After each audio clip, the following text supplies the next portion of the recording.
Bueno.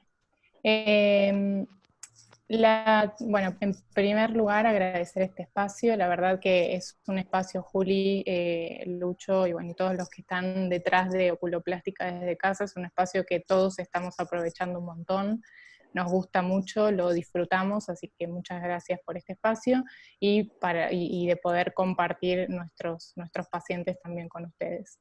Entonces, nuestra charla de hoy es sobre abordaje de mínima incisión para tumores de gran tamaño, de órbita. Y como vemos en esta foto, estos son todos pacientes del servicio donde tuvieron un tumor orbitario. Y fíjense que si bien todos tienen un tumor orbitario, todos se pueden presentar de diferentes maneras.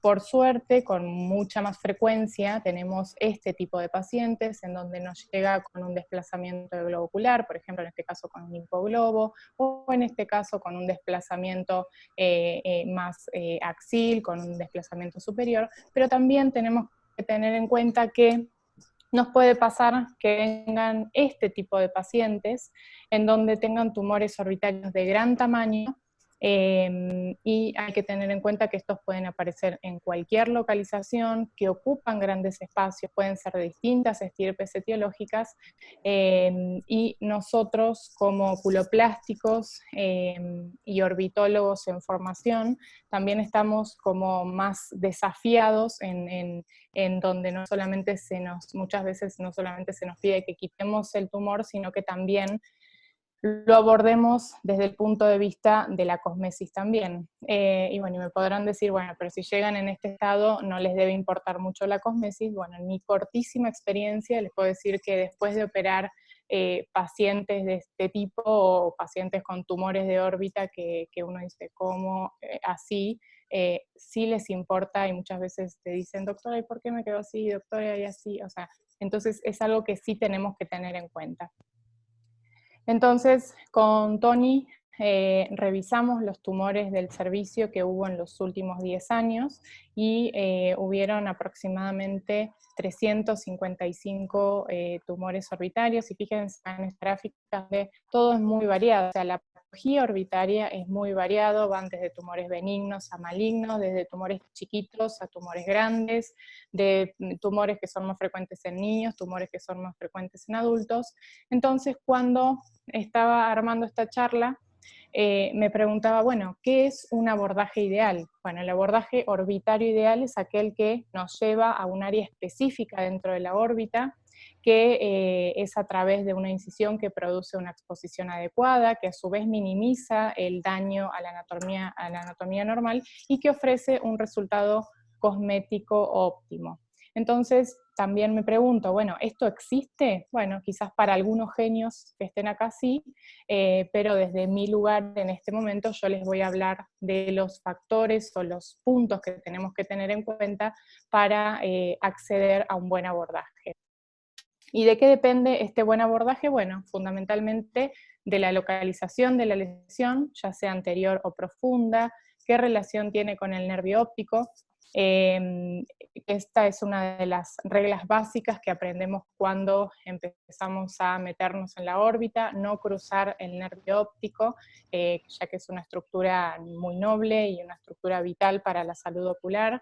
Qué espacio quirúrgico ocupa, ya sea intra o extraconal, y cuál es el objetivo de nuestra cirugía, si va a ser una biopsia escisional o una biopsia escisional. Para repasar un poquito los conceptos que utilizamos todos, tenemos que tener en cuenta que podemos dividir a la órbita en 4 cuadrantes, cuando sobre todo nos referimos a desplazamientos del globo ocular, podemos decir está desplazado superotemporal, superomedial, inferotemporal o inferomedial, pero ya cuando hablamos de qué espacio quirúrgico ocupa en la órbita esta lesión, hablamos de espacios quirúrgicos, y los más frecuentes, o sea, existen varios, el óseo, el perióstico, pero bueno, los que más vamos a utilizar y los más frecuentes son el espacio extraconal, que está acá en naranja, y el intraconal en amarillo. Otra forma de dividir la órbita es a través de la profundidad que ocupan estas lesiones, y podemos dividir a la órbita en una órbita anterior, en una órbita media y en una órbita posterior. Entonces, todas las lesiones que estén por delante del ecuador y que estén en la órbita anterior se van a acceder a través de una orbitotomía anterior, mientras que las lesiones que se encuentren por dentro del nervio óptico se van a abordar a través de una orbitotomía anterior medial profunda, las lesiones que estén laterales al nervio óptico a través de orbitotomías laterales, y no es el objetivo de esta charla, pero saber que las del vértice orbitario se pueden abordar a través de una orbitotomía transcraneal. Entonces, muy bien, llegamos a los espacios quirúrgicos. ¿Cómo llegamos a estos espacios? ¿Cómo los abordamos? Bueno, a través de incisiones. Incisiones que cuando queremos acceder a la órbita anterior, a lesiones que se encuentren en la órbita anterior superior, podemos acceder a través de incisiones del surco medial o a través de un surco lateral, a través de la piel por una incisión transcutánea o transconjuntival, y para las lesiones laterales, es decir, lesiones profundas laterales al nervio óptico, podemos abordarlas a través de una cantotomía cantolisis o una incisión por surco lateral extendido, teniendo en cuenta que podemos también utilizar para ampliar nuestra visión la osteotomía lateral.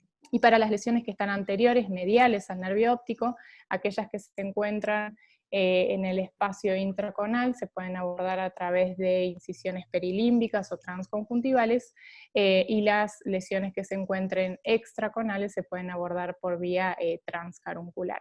Entonces, bueno, como hasta acá, como diría Jorgito, muy interesante, pero la idea de esta charla es poderles mostrar dos pacientes que vimos con Tony el año pasado, en donde tuvimos que hacer una cirugía en donde tenían tumores orbitarios de gran tamaño, ¿sí? Entonces, bueno, el primer caso es este paciente masculino de 76 años que consulta por proptosis de 10 años de evolución, que ha empeorado muy notoriamente en el último tiempo, y que tenía disminución de agudeza visual y no tenía diplopía.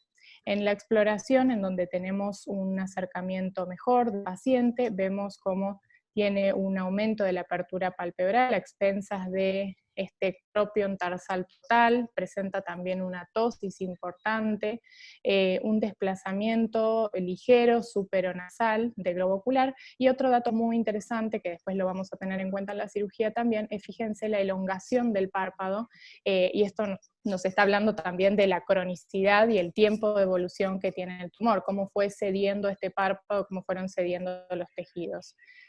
Por otro lado, cuando hicimos la exoftalmometría, vimos que bueno, el Hertel llega hasta 35, pero este paciente sobrepasaba el Hertel, o sea que nosotros calculamos que aproximadamente tenía una proptosis de 37 en el ojo derecho, con respecto al ojo izquierdo 17 milímetros de diferencia. Cuando analizamos los movimientos oculares, fíjense cómo, a pesar de tener el globo ocular completamente hacia afuera, mantenía sus movimientos oculares dentro de parámetros relativamente normales, y eso también nos está hablando de alguna lesión benigna, del tiempo de cronicidad y lesiones que no están tan adheridas a las estructuras orbitarias internas.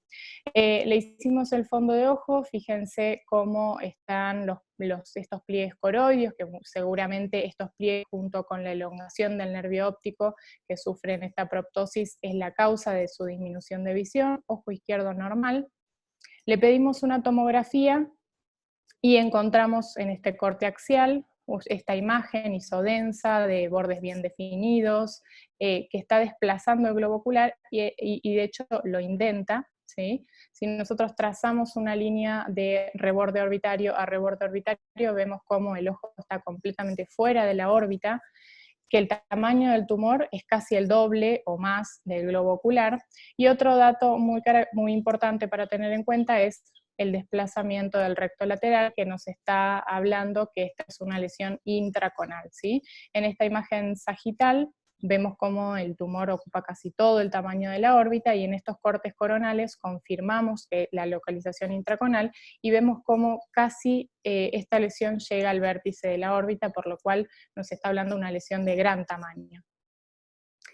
En la ecografía, nosotros nos apoyamos mucho también en la ecografía. Vemos que este es una ecografía con un corte axial a las 9, vemos cómo indenta la pared del globo ocular, es una lesión heterogénea, que los ecografistas le daban un tamaño aproximado de 26-27 milímetros, tenía ecos móviles compatibles con alguna lesión vascular, y en el modo A, la reflectividad, que también es muy importante en ver en los tumores, tenía una reflectividad media-baja con ángulo kappa.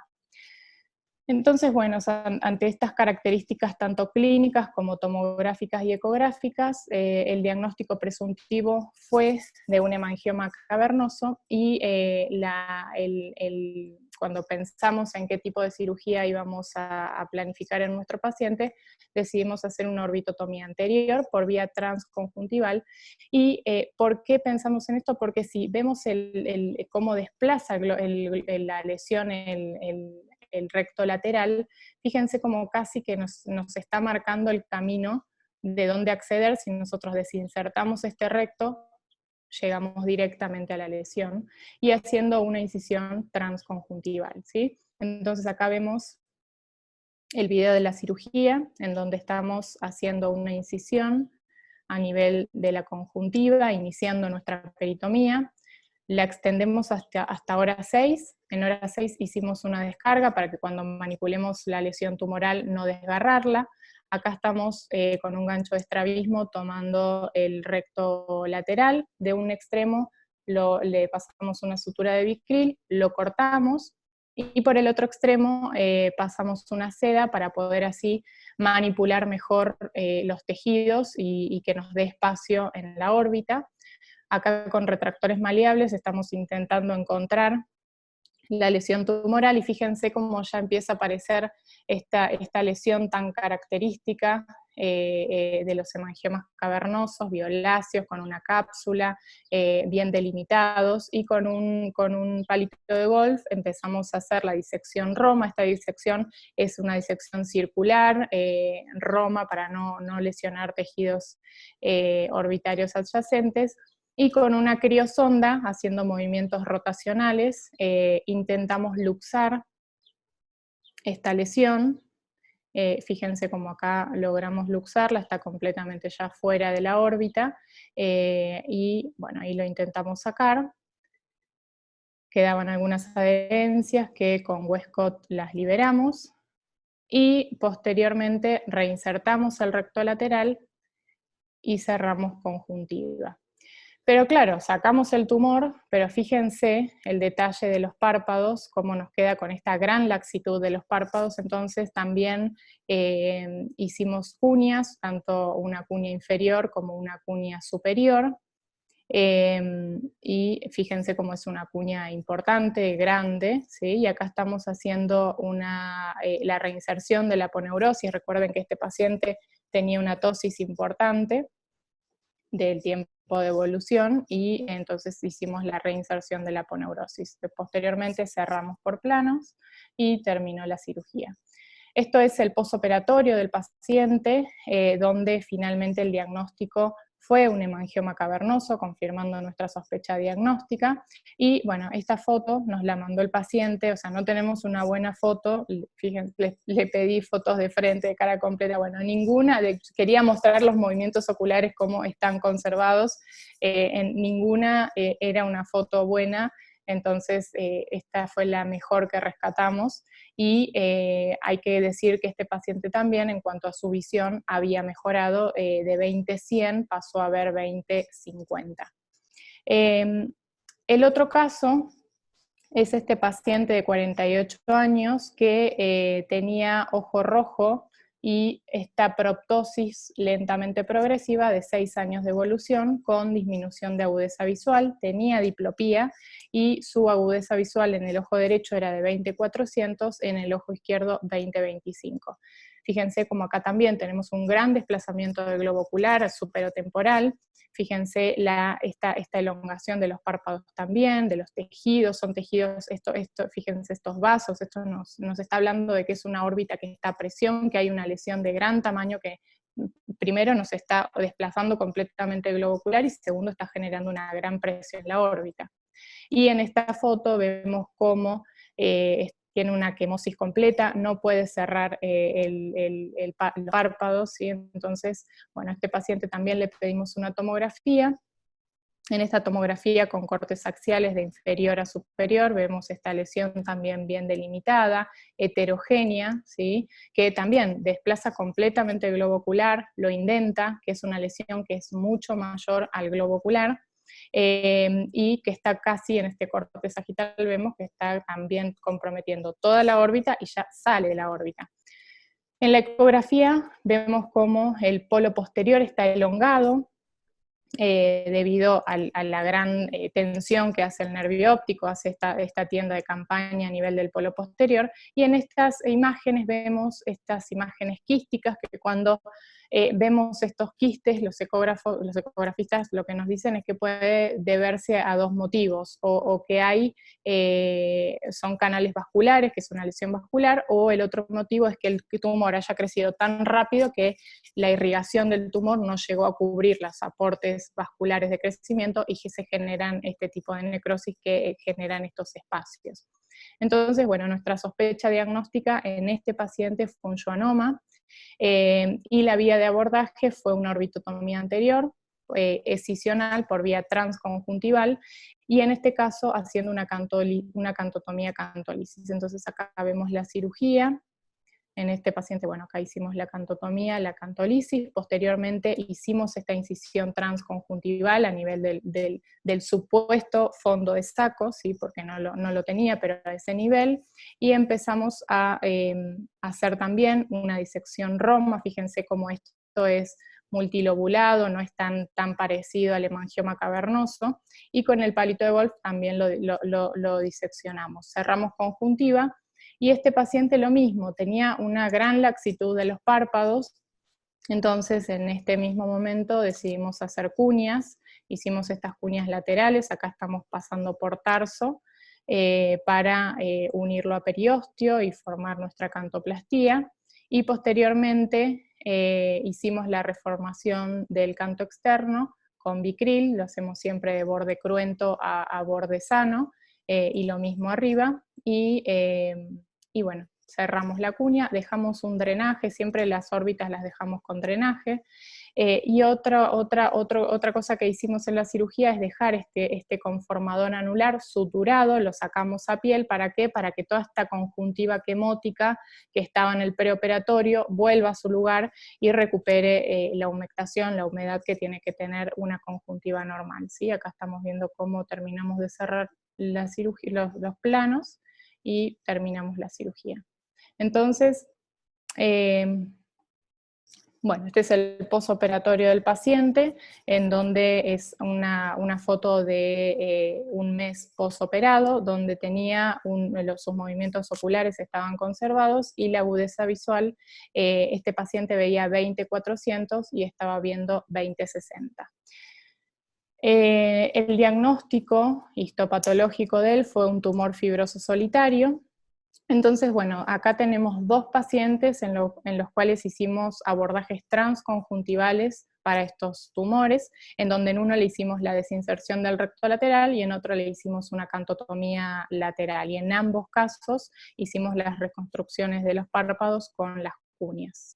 Entonces, bueno, cuando tuvimos estos pacientes, lógicamente, y decidimos armar estos casos, fuimos a la bibliografía a ver qué encontramos, y la verdad es que tampoco encontramos demasiado, no hay muchos artículos descriptos, y sobre todo los artículos que hay son para hemangiomas cavernoso. Este es un artículo del 2010, en donde describen esta técnica de orbitotomía transconjuntival con desinserción del recto, y fíjense que también utilizan criosonda, o sea, la misma técnica que usamos nosotros. Ellos describen una serie de 9 casos, en donde la mayoría fueron pacientes femeninos, la mayoría fueron pacientes con lesiones intraconales. El signo característico fue la proptosis, y en promedio fue una proptosis de 5.6, y a los 6 meses no tuvieron alteraciones en la motilidad ocular. Este es otro artículo que encontramos de abordajes mínimamente invasivos para el espacio superonasal intraconal, en donde ellos describen una técnica en donde usan un abordaje por el fornix superior combinado con una cantolisis superior. Entonces, acá está la técnica en donde hacen la cantotomía, hacen la cantolisis superior, pasan una sutura para tracción, por el otro lado con una garra, y empiezan la disección a nivel del fornix superior con electrocauterio, el límite medial es la carúncula, y lo hacen entre el recto superior y el recto medial, incidiendo atrás del septum, por debajo del oblicuo inferior. Con retractores maleables hacen espacio para buscar la lesión, y una vez que se diseca esa lesión, se saca también con criosonda, se sutura en la conjuntiva con Vicryl 6 y se cierra, se hace la cantoplastía lateral con Vicryl 6 y la piel se cierra con nylon 6. Entonces, lo que describen los autores de este artículo es la diferencia y comparan, ¿no es cierto?, una técnica con las técnicas clásicas, y estas técnicas clásicas con las cuales compara este acceso al fornix, el primer abordaje con cuales lo compara es con una orbitotomía anterior por pliegue superior, y lo que ellos plantean es que este abordaje es excelente para órbitas anteriores, pero no para órbitas más profundas, más posteriores, y que muchas veces si son lesiones de gran tamaño, si son chiquitas no, pero que si son de gran tamaño, la manipulación de la aponeurosis del elevador del párpado puede dejar una tosis residual. Otra de las técnicas con las cuales la compara es con la orbitotomía transconjuntival medial, y la desventaja que ellos le ven es que además de desinsertar el recto, tenemos que hacer una osteotomía lateral. Y la otra técnica clásica y muy antigua con la cual lo compara es con una orbitotomía vertical a través del párpado superior, en donde dice que muchas veces esto en manos no entrenadas puede dejar contornos irregulares y cicatrices. Entonces, dentro de las ventajas, ofrecen que este abordaje del fornix superior nos ofrece una buena visualización para el espacio superonasal, que además no tenemos la morbilidad asociada de desinsertar un músculo recto medio o hacer orbitotomías laterales, ni de dividir el párpado superior, y que no hubo cicatrices visibles. Y como complicaciones, tosis y diplopías, que en todos los casos fueron autolimitadas. Y en este artículo fueron 7 pacientes, en donde también la mayoría fueron femeninos, la mayoría fueron pacientes con lesiones intraconales, algunos tenían algún componente extraconal. El tamaño promedio de la lesión fue de 28 milímetros, y ellos, además de tumores fibrosos solitarios, hemangiomas cavernosos, sacaron schwannomas, y bueno, uno de esos pacientes de la serie fue una biopsia incisional para un linfoma difuso B. Entonces, bueno, acá va a continuar Tony. No sé si hay alguna pregunta hasta acá. Ahí dejo de compartir.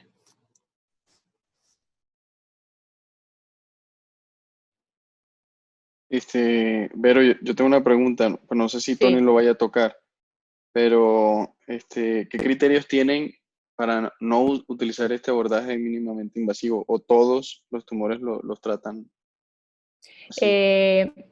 No, o sea, lo vamos a decir más al final, pero igual mientras Tony arranca te voy contando. O sea, para definir tumores de gran tamaño, lo definimos como tumores que tengan un tamaño mayor al promedio del globo ocular, es decir, mayor de 24 milímetros. Y lógicamente que el abordaje transconjuntival, lo decimos al final, no es para todos los casos, no es para todos los tumores de gran tamaño, o sea, son para tumores que cumplen ciertos requisitos, como ser que tengan una buena cápsula, que no tengan, que uno en la clínica vea que no tenga adherencias a las estructuras orbitarias profundas, como por ejemplo el primer caso, tenía un tumor grandísimo y movía perfectamente los ojos. Entonces eso nos está hablando que si bien es un tumor grandísimo, pero es de larga evolución, benigno, que fue lentamente progresivo y no ha generado adherencias. Eso nos habla de benignidad. Sobre todo pacientes que tengan signos de benignidad es un buen abordaje. Lógicamente que para los tumores que sospechamos malignos incluso es más fácil, porque son abordajes en donde tenemos que hacer menores incisiones para tomar biopsias incisionales. O sea, el problema muchas veces se nos plantea en estos pacientes donde tenemos que sacar grandes estructuras, grandes masas de la órbita, y que son benignos porque hay que hacer una biopsia excisional, ¿sí? Entonces creo que este es como la cuestión y el secretito de este abordaje. O sea, no es un abordaje que va a servir siempre, no, claro que no, como nada funciona todo para siempre, pero creo que es un buen abordaje para tener en cuenta. Listo. Vale, gracias. Pero. Hola, ¿ya me oyen? Sí, tenemos perfecto, Ok, Tony. perfecto. Bueno, Adelante. entonces ahorita vamos a hablar de nuestra experiencia y entonces nos vamos a regresar a esta población que había comentado Vero, de 355 pacientes con tumores, y vimos de estos 355 cuántos habían sido de tumores de gran tamaño y que estos hayan sido resecados a vía transconjuntival. Entonces terminamos con 7 pacientes y esta es la tabla que recopila los datos de esos 7 pacientes y voy a empezar con el tamaño. ¿A qué definimos un tumor de gran tamaño? Lo tomamos como el tumor mínimo de tener un eje de 24 milímetros, ya que el eje anterior-posterior de un globo ocular promedio es de 24 milímetros. Entonces, todos esos tumores mínimo tenían un eje mayor o igual a un globo ocular promedio y en una cavidad limitada como la órbita, entonces consideramos eso ya un tumor de gran tamaño. Y ahora vemos que eran 7 pacientes, 4 masculinos, 3 femeninos. Y nuestros diagnósticos, el principal fue tumor fibroso solitario con 4 pacientes, hemangioma cavernoso con 2 y un paciente con meningioma meningotelial. La ecografía y la imagen es más dependiendo de cada caso, entonces nos vamos a ir más en esta parte que nos importa, que es la cirugía. Entonces, de la cirugía, pues a todos se les hizo orbitotomías anteriores transconjuntivales, pero a 4 pacientes aparte se le hizo una cantotomía lateral para tener una mayor exposición, y a 3 pacientes se le desinsertaron los rectos laterales, igualmente para tener una mayor exposición. Y un paciente que hicieron los 3 procedimientos, la orbitotomía transconjuntival con cantotomía lateral y desinserción del recto lateral. Ahora viendo las agudezas visuales, pero operatoriamente vemos que ya habían pacientes que tenían baja visual severa, como 2 pacientes que dan no percepción de luz, un paciente con cuenta de dedos, y habían otros pacientes que tenían 20-300, que al postoperatorio mejoró a 20-60, un paciente de 20-100 mejoró a 20-60, y 2 pacientes que tenían agudezas visuales normales la conservaron. Entonces esto nos habla mucho igual de seguridad de este abordaje.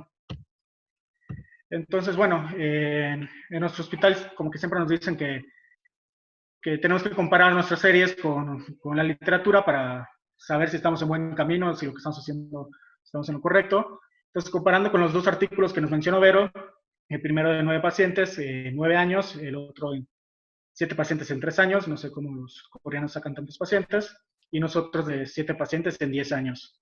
Entonces, el primer artículo solo se trata de mangiomas cavernosos, que fueron 9, y si vemos cuántos cumplían nuestro criterio de inclusión de que sean tumores mayor de 24 milímetros, pues de estos 9 pacientes eran 4, los demás eran de menor tamaño. Y sus tumores, el más pequeño fue de 1.1 centímetros y el mayor fue de 3.5 centímetros. La proptosis promedio de este artículo fue de 5.6 milímetros y aquí ningún paciente presentó disminución de agudeza visual ni tampoco presentaron diplopia. La mayoría de la ubicación de estos tumores fueron intraconales.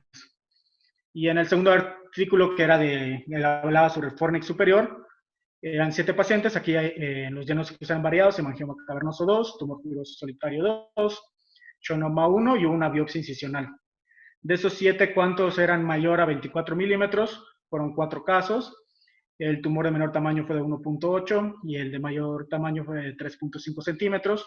La proptosis promedio fue de 4.7 milímetros. E igualmente estos no presentaron disminución de agudeza visual ni diplopia. La ubicación era, todos estaban intraconales, pero habían 5 que eran tanto intraconales como extraconales. Y ya de nuestros pacientes, pues ya comentamos los diagnósticos de hemangioma, tumor tuberoso estario y meningioma. Y pues en nuestra inclusión es que fuerzas tienen que tener mínimo un eje de mayor a 24 milímetros, entonces los 7 lo cumplen. El de menor tamaño fue de eso, de 24 milímetros, y el de mayor tamaño fue de 9 centímetros. La proptosis promedio fue de 10 milímetros, ninguno presentó disminución de agudeza visual. Hubo un paciente que sí presentó diplopia, un paciente que perdió su seguimiento, y la ubicación eran 6 pacientes eran intraconales y un paciente era tanto intraconal como extraconal. Entonces, en conclusiones, tanto nuestras conclusiones o igual como en los artículos mencionan que el abordaje transconjuntival, específicamente para tumores, es un abordaje subutilizado. Muchas veces se prefiere el surco lateral, pero ya con nuestra experiencia y con los artículos que lo comparamos, el abordaje transconjuntival es un abordaje seguro, no hubieron bajas visuales, que es algo que nos importaría mucho, y respondiendo a la pregunta de Julián, porque ya mencionó Vero, que obviamente este abordaje no es para todos los tumores. La lesión debe ser una lesión bien delimitada, que no esté infiltrando o no tenga adherencias en otras estructuras de la órbita, y hay que aprovechar, bueno, aquí aprovechamos el tamaño de estos tumores, cómo nos desplazan el globo ocular y nos dejan una entrada muy directa al tumor o intraconal vía transconjuntival. Pero bueno, concluyemos que esto es una opción más de todas las opciones que pueden haber y que se pueden utilizar para cierto tipo de tumor, así es nuestra subespecialidad. Y bueno, voy a retomar esta imagen casi de miedo que mostró Verónica,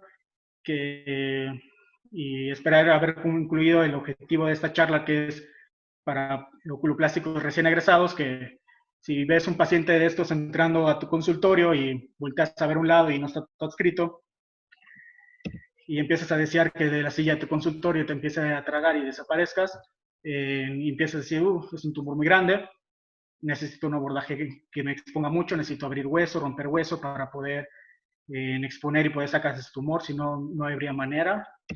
Y empiezas a pensar, ¿tengo sierra? ¿O quién tendrá una sierra? ¿Quién me puede prestar una sierra? Empiezan a pasar todos esos pensamientos. Y entonces queremos ver que se recuerden cuando están en cuarentena y veían 10 Zooms al día, que hubo una de esas pláticas que te decían que no, que el abordaje transconjuntival es una opción que puede ser, se tiene que valorar, y que es una opción donde utilizamos materiales que estamos acostumbrados a usar, Westcott, palos de golf, pinzas, y no estamos tocando periósteo, no estamos rompiendo hueso. Entonces es, hasta técnicamente, quirúrgicamente hablando, es hasta de menor complejidad, y entonces podemos retomar la confianza con el paciente y podemos decirle, no, pues fíjese que le voy a hacer un abordaje de mínima invasión, no le voy a dejar cicatriz, aunque en realidad vamos a seguir teniendo cara de que en realidad no estamos sabiendo qué estamos haciendo. Pero bueno, aquí espero que les haya gustado y aquí les dejo igual con Vero, que va a dar las palabras. Muy bien, gracias, Tony. Espérate un momentico, Vero, y te permito el audio, ya Sí, estás. claro. Dale, adelante. No, que el abordaje, que inicialmente iniciamos la charla diciendo existe o no el abordaje ideal. Bueno, a veces sí y a veces no, no siempre va a existir este abordaje ideal, y nosotros estamos mostrando tumores que son de gran tamaño, que estaban muy fuera de la órbita, que se podía ofrecer un abordaje transconjuntival, pero no, lógicamente no es para todos los tumores, ¿sí? Y lo que no hay duda es que nosotros, que recién estamos empezando, tenemos una gran carrera por pulir errores, y creo que nos vamos a dedicar la vida a pulir errores. Así que bueno, con esto concluir. Tony, la siguiente.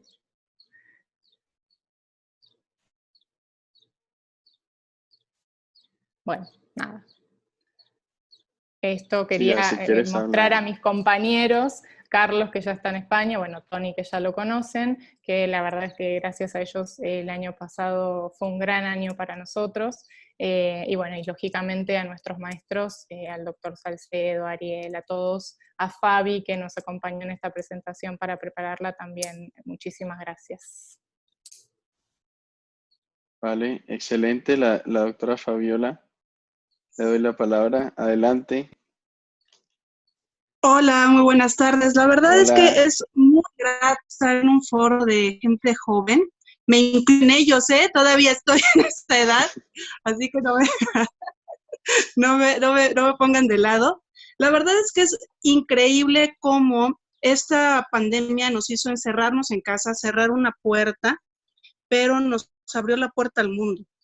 Estamos aprendiendo todos y de todos todo el tiempo. Es extraordinario. La gente que estuvo este año con nosotros, no es porque les eche flores, pero son gente bastante valiosa, bastante intuitiva, tienen muchas ganas y eso habla perfectamente de ellos, es maravilloso. Y la verdad es que dieron puntos bastante esenciales sobre la charla. La realidad es que siempre acuérdense de sentarse, de analizar el caso, siéntense a ver las fotos de sus pacientes, a ver las tomografías, hacer el análisis corte por corte de los estudios que ustedes tengan, analicen cuál es la mejor vía para tratar de invadir lo menos posible, de tratar de dejar las secuelas menos posibles y de saber pues la etiología de cada tumor, saber cuál va a ser la manera en que yo pueda sacar grandes lesiones sin dejar complicaciones quirúrgicas en mis manos.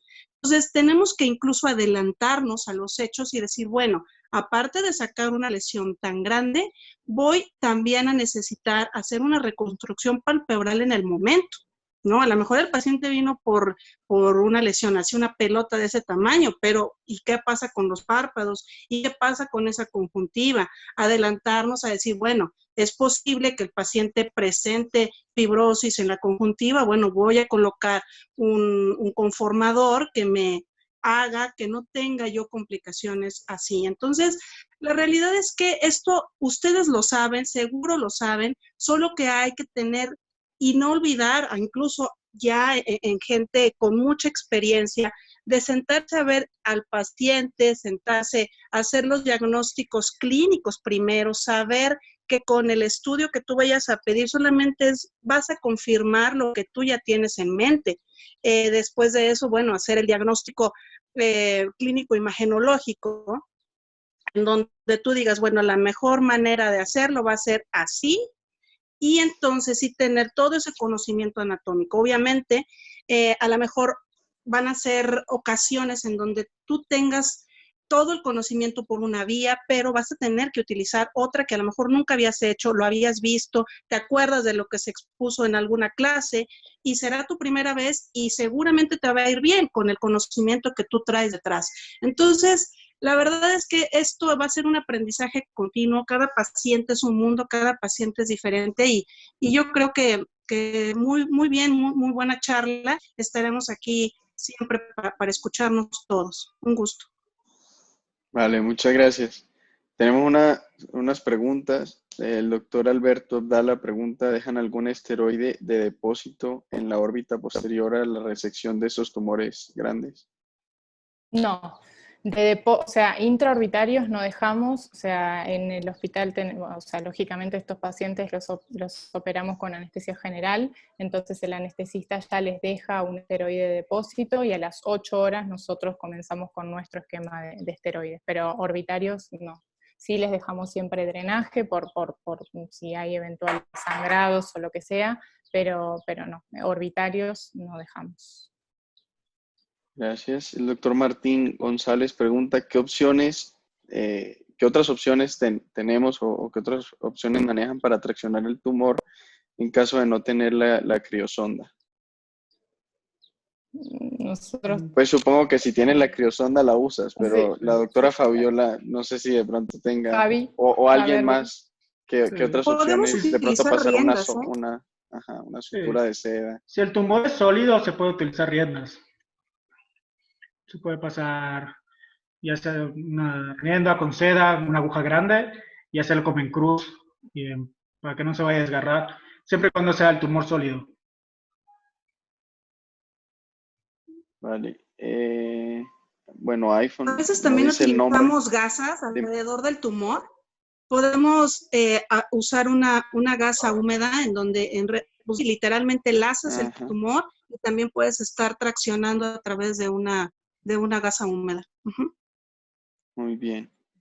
Alguien pregunta, en caso de un linfangioma intraconal, ¿qué abordaje sería? Supongo que sí harían este abordaje transconjuntival. Pues mucho dependiendo qué quieres hacer. O sea, si quieres aplicar un agente esclerosante, puede ser un abordaje transconjuntival, no vas a retirar la lesión. Muchas veces las lesiones no se pueden retirar por completo. Vale. Donna pregunta, ¿cuánto tiempo dejan el drenaje? Y generalmente los dejamos, las órbitas las operamos los lunes y generalmente hasta el viernes se quedan, salvo que se quedan hospitalizados, salvo que no sé, veamos que está perfectamente el día miércoles, pero si no, como regla general, los dejamos unos días. Entonces el drenaje se lo quitamos, si no ha tenido sangrado, los dejamos con parche, al otro día lógicamente los controlamos, le quitamos el parche, si vemos que no hay sangrado, ya le quitamos el parche y lo dejamos un día más con el drenaje y el día miércoles, o sea el tercer día, le quitamos el drenaje y lo dejamos 2 días más como para controlar que no haya complicaciones. Perfecto. En esos tumores tan grandes que vemos que hace distensión de los párpados, pregunta Juan Carlos Sánchez que ¿por qué decidieron hacer el mismo acto en la cirugía palpebral? Es lo que hacen habitualmente. Y yo agrego, porque yo también tuve la duda, alguna vez de pronto Sí. lo dejan así, a ver si de pronto, Sí. sin ese estímulo de tensión, de pronto vuelve a su posición Sí. normal. Mira, fíjate que esto fue un motivo de debate también entre nosotros, de cuándo sí, si hacerlo intraoperatorio, si esperar, pero bueno, en estos casos ya son párpados que no van a ceder, o sea, no son párpados que tienen un componente inflamatorio que uno confía que, no sé, como por ejemplo un traumatismo, en donde vemos una tosis, bueno, decís, ¿la corrijo en el momento o no? Bueno, no, muchas tosis pueden ser neurogénicas, pueden ser de distintas causas, pero cuando estamos viendo un párpado tan laxo, se comporta como un floppy ya en ese caso, o sea, no es un párpado que va a volver a su tamaño normal, entonces intraquirúrgico ya decidimos. Aunque yo creo que aquí jugó mucho la experiencia del doctor Salcedo, que para ver si hacer las cuñas y reinsertar ponerosis en ese mismo tiempo y en un paciente con anestesia general. Creo que académicamente nadie te va a decir, sí, hazlo en un mismo tiempo, muchos te van a decir, mejor espera y hazlo en un segundo tiempo, y aquí jugó mucho la experiencia del doctor Salcedo. Vale. Pregunta Ana Duarte que si un hemangioma cavernoso, ¿qué hace si no tienes criosonda? Yo creo que ahí sí pasarle una sutura no es buena idea.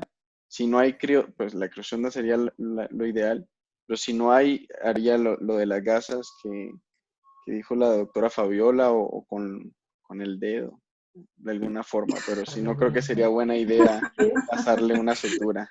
Madre mía, ¿qué? ¿Qué tienes, Reina? A ver, ¿qué otras preguntas tengo acá? 38. Pinzalis para cuello uterino son muy buenas para tomar tumores profundos bien encapsulados, dice el doctor Joaquín González. La doctora Jocelyn pregunta, ¿en pacientes pediátricos dejan drenaje o qué opciones hay? No recuerdo este año haber tenido pediátricos con este tipo de lesiones. 38. Las órbitas que tenemos nosotros con sangrados intraoperatorios, que podemos esperar algún sangrado en el postoperatorio, aunque sean pediátricos, dejamos drenaje. Esto al final nosotros suturamos y el dren solamente en consulta es un jaloncito que tarda un segundo, entonces no nos causa conflicto. Perfecto. El doctor José Luis Tobilla, Canales o Pomar, ¿alguno tiene algún comentario? Adelante, doctor Tobilla. La verdad es que me encanta ver a gente joven, incluyendo a Fabi, discutir y hacer estas presentaciones. Maravillosa la presentación de los dos, Vero, muy bien. Y yo le quería preguntar a Tony, dentro de, la verdad es que el tumor fibroso solitario es todo un tema y ha sido controversia incluso entre patólogos, ¿no?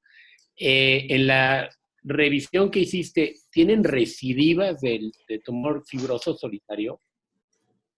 Sí, yo cuando empecé a revisar esto, no solo revisé los tumores fibrosos de la serie, No, yo sino sé. todos.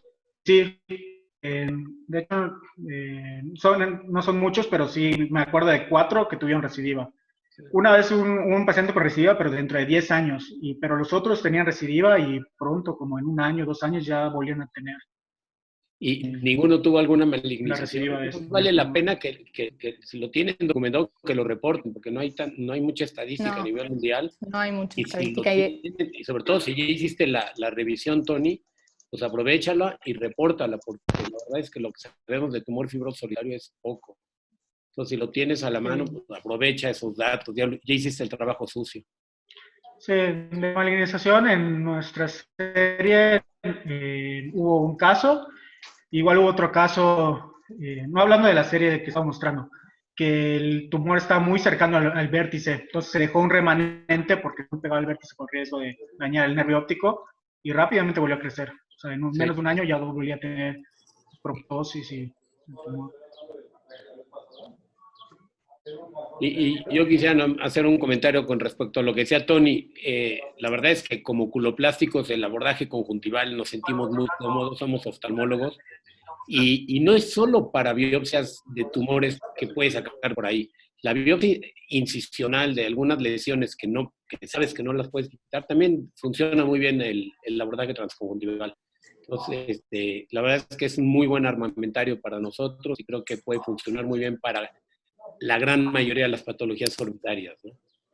Y nuevamente reitero mi felicitación, muy, muy buenas las presentaciones. Y dejo a los jóvenes discutir. Dale, pregunta. Muchas gracias.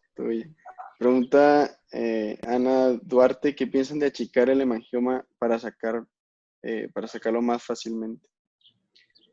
Sí, el hemangioma se comporta diferente según el tiempo de evolución. Como en este caso, cuando ya son tumores de muy larga evolución y de mucho tiempo, 10 años y ya son tan grandes, generalmente ya son más tejido conectivo y septos que el componente vascular. Entonces, si tú los intentas abrir, podrá salir algo de sangre que todavía tengan en la parte interna, pero no se va a encoger mucho. O sea, ya prácticamente es puro tejido conectivo y septo lo que está conformado, y igual ese riesgo de que, al contrario, si está lleno de sangre y abres la cápsula, se te empieza a drenar y se te empieza a ir más por tu órbita y sea más difícil de recuperarlo o ir por él. Entonces no es algo que recomendáramos. Vale. iPhone hace una pregunta, no sé si prefiera que le dé el audio. Vamos a ver si acepta el audio, porque al parecer es como algo muy, muy específico, pero bueno, pregunta. Volviendo al linfangioma intraconal que provoca proptosis en un joven niño de 17 años con buena visión, ¿qué tratamiento según su experiencia sería adecuado? Pero no tengo más datos, si tiene proptosis, si tiene... Claro. ¿Qué tamaño? ¿Cómo se ve en la tomografía? No tengo más datos. Por eso quisiera que hablara, pero bueno, a ver, con esos datos, un linfangioma. Hola. Ya. Adelante. Sí, bueno, gracias, muchas gracias, excelente conferencia. Sí, se trata de un paciente, un jovencito de 17 años con buena visión, con proptosis, realmente desplazamiento del globo ocular inferotemporal, pero y que produce quemosis también, incluso anterior, inferior, ya tiene antecedentes de retiro del linfangioma desde el cuello o de la cara, inferior, pero ahora se manifiesta a nivel intraconal, o sea que eso fue de la niñez y actualmente solo está ocurriendo a nivel de la órbita. Ya el resto de la cara y todo eso fue tratado por cirujano plástico, resolvió favorablemente. Entonces, este es el caso que está pendiente de tratar o de manejar actualmente. por razones de COVID, pues ahorita no se ha podido darle seguimiento, pero esa sería digamos, lo que viene, pues después que pase esto hay que manejar este caso. Entonces, hace mi consulta porque realmente pues no tengo mucha experiencia en cuanto a manejo del linfangioma en órbita, ¿verdad? Eso sí sería cómo abordar este caso. La realidad es que actualmente estamos haciendo cada vez menos resecciones de mangiolinfangiomas. Cada vez estamos utilizando más la bleomicina, estamos utilizando más los esclerosantes. Sí hacemos una intervención para encontrar el linfangioma, usamos una llave de 3 vías en donde estamos absorbiendo y a la vez colocando la bleomicina. La verdad es que las recidivas haciendo esto nos está yendo mucho mejor, ¿eh? Entonces, cada vez estamos haciendo menos intentos de resecar la lesión. Okay. Entonces, sería sustancias esclerosantes, ¿verdad? Sería en primer lugar. Sí. De preferencia eso un radiólogo, ¿verdad? Porque no sería, o que sería algo dirigido, no sé. Sí, mira, la realidad es que alguna vez intentamos hacer la aplicación guiado por ultrasonido. Nos fue bastante difícil.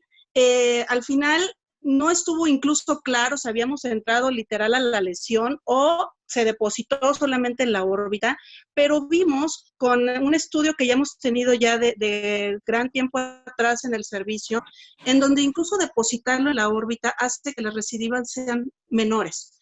Entonces, actualmente cuando el linfangioma es tan importante, que está causando gran proptosis, que está incluso ocasionando alteraciones visuales o compresiones del nervio, en fin, cualquier situación importante, sí llegamos a la intervención quirúrgica con el fin de encontrar bien la lesión, pero solamente para literal poncharla, tenerla, claro, la cápsula en la mano, siempre la anclamos con pinzas, quitar el sangrado y depositar el agente esclerosante. Okay. La segunda opción sería, me dijo que no le entendí después de la sustancia esclerosante, otro medicamento, o me pareció escuchar, no mencionó. No, digo que incluso el dejar o depositar el agente esclerosante en la órbita también puede ser favorecido. Entonces, hemos tenido, por ejemplo, gente que se interviene, que se hace este abordaje para localizar la lesión, dejar el agente esclerosante y después tener un seguimiento por ultrasonido y ver el crecimiento de alguna parte de la lesión y hacer depósitos orbitarios de bleomicina. Entonces, también eso nos está ayudando, ¿eh? Ok, muchas gracias, doctora, muy amable. Desde Honduras. Saludos. Hombre, un gusto, saludos. Saludos, gracias. Pregunta que José Velasco, que si alguien tiene experiencia con sildenafil sistémico. No como experiencia en el hospital. La realidad es que es conocido y todo, pero no hemos llevado un protocolo para decir nosotros algún resultado hoy día. Ok. ¿Alguien más tiene algún comentario o alguna pregunta?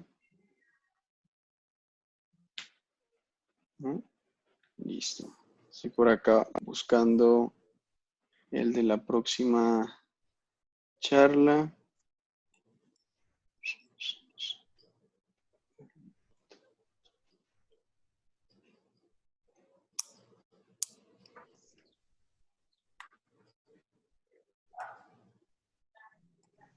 Listo.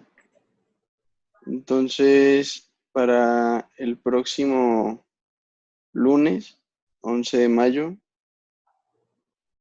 tenemos la letosis congénita, la doctora Carla Pagano Bosa y la doctora María José Couce, a la 1 de la tarde, a la misma hora. Todos bienvenidos. Ya pronto les llegará al correo si están inscritos o por las redes, en los grupos que tenemos de WhatsApp, la invitación. Y bueno, no siendo más, muchas gracias otra vez, Antonio, Verónica, doctora Fabiola. Estuvo muy bueno, completo, impresionantes los resultados de la cirugía.